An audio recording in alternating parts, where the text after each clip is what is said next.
life, every day, late at night, not okay. All I want, and I pray, all I need are some better days. Fuck me, I'm looking in the mirror, so foggy, but I've never seen clearer. I don't really think anyone can save me, and honestly I'm not really sure I want saving. I like to be my own worst enemy. There's no risk if you don't try at anything, so I'ma just keep buying everything. See you in the next life.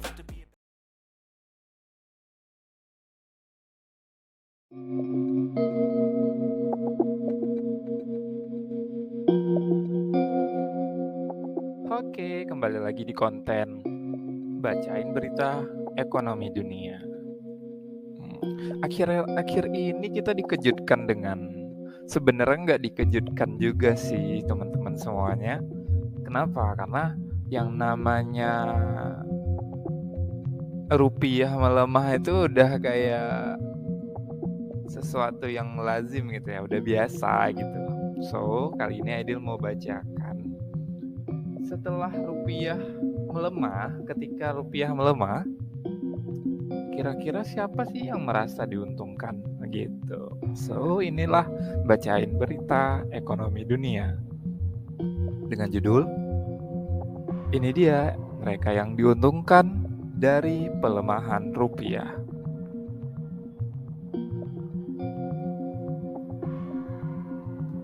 Mata uang Indonesia kembali melemah melawan dolar Amerika Serikat.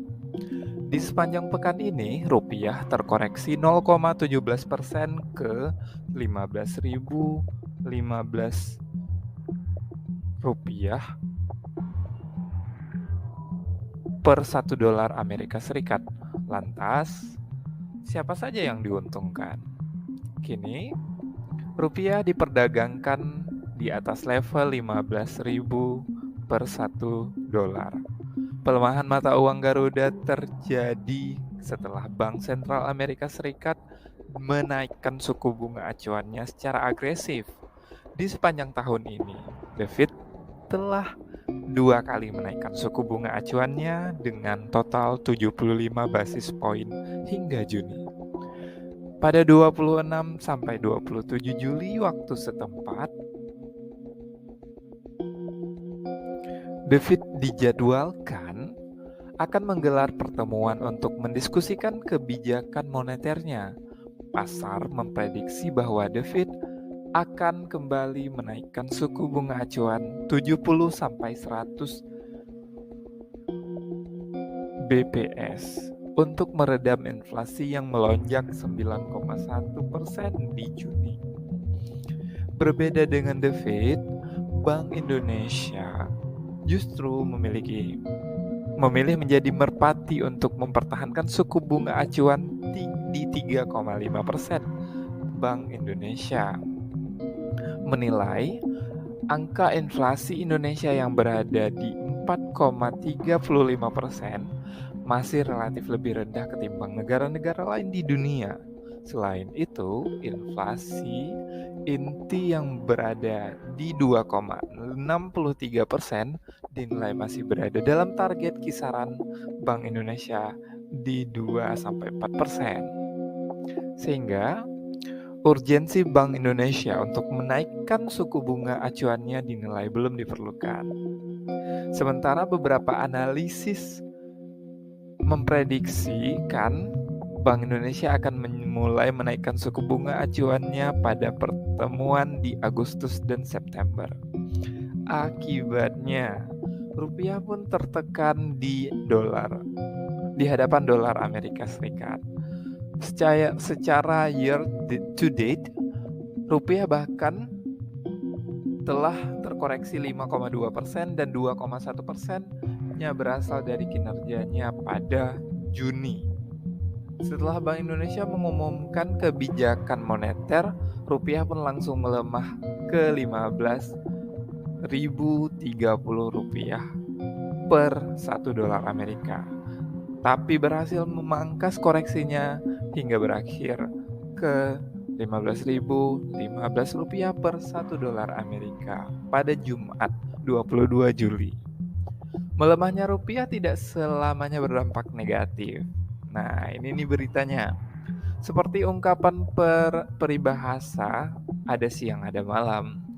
Jika ada yang dirugikan, sudah pasti ada juga yang menangguk keuntungan. Benar. Lalu siapa saja yang diuntungkan dari pelemahnya rupiah ini?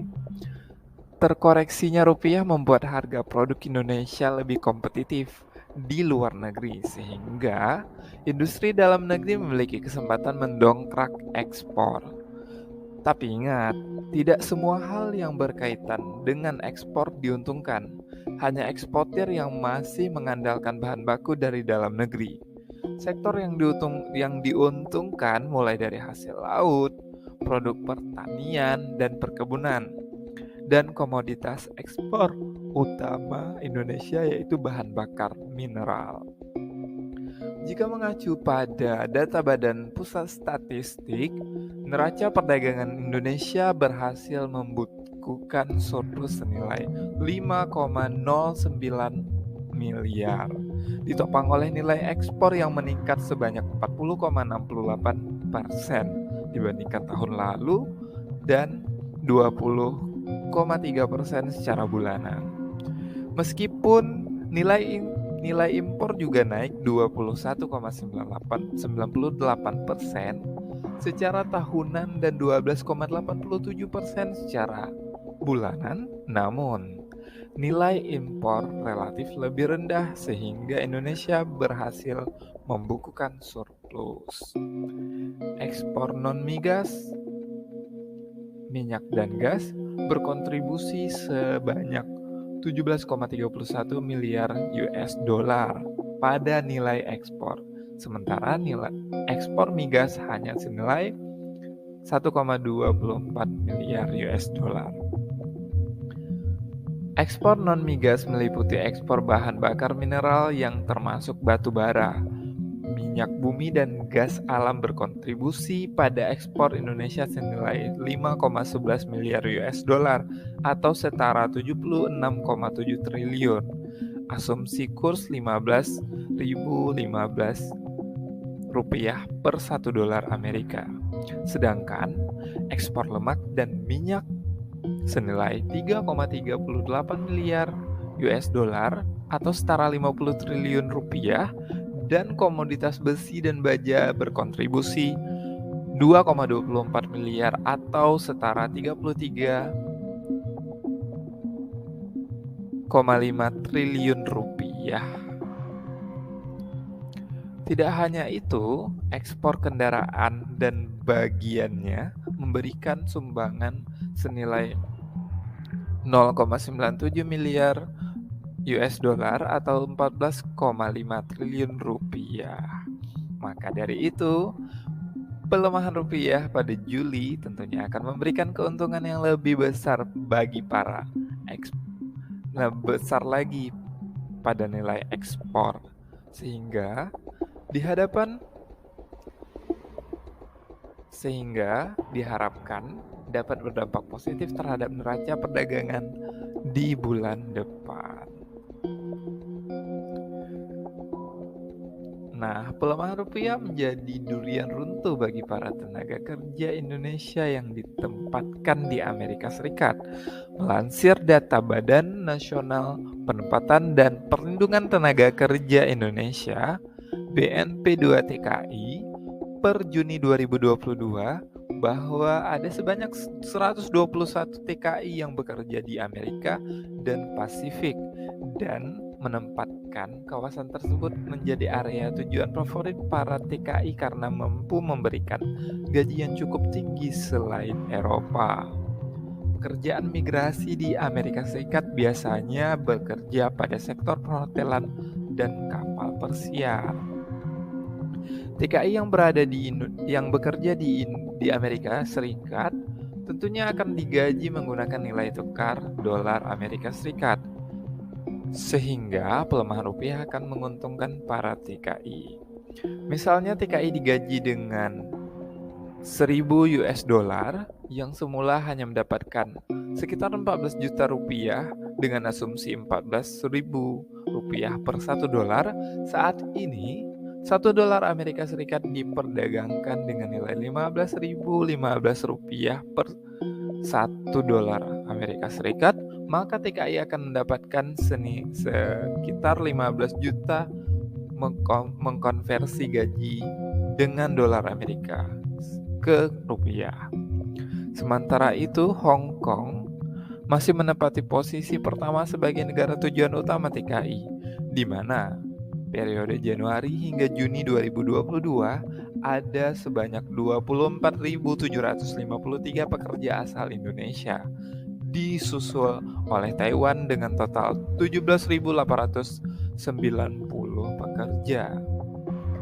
Nah, jadi teman-teman semuanya, di berita kali ini ternyata melemahnya rupiah tidak hanya menjadi kabar buruk bagi orang Indonesia. Selain eksportir, ternyata para TKI juga mendapat angin surga nih dari melemahnya rupiah. So, bagi teman-teman semuanya yang mau dibacain berita ekonomi dunia lainnya, silahkan ke video-video berikutnya. Sampai jumpa di video berikutnya. Jangan lupa like, subscribe, share, komen, dan apapun itu kalau teman-teman merasa konten ini bermanfaat. Terima kasih, sampai jumpa.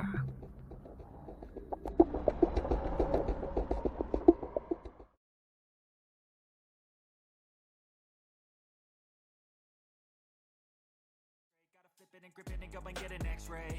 What's wrong with me? I just feel weight pushing on my chest and it squeezes till I suffocate. Better change my mindset.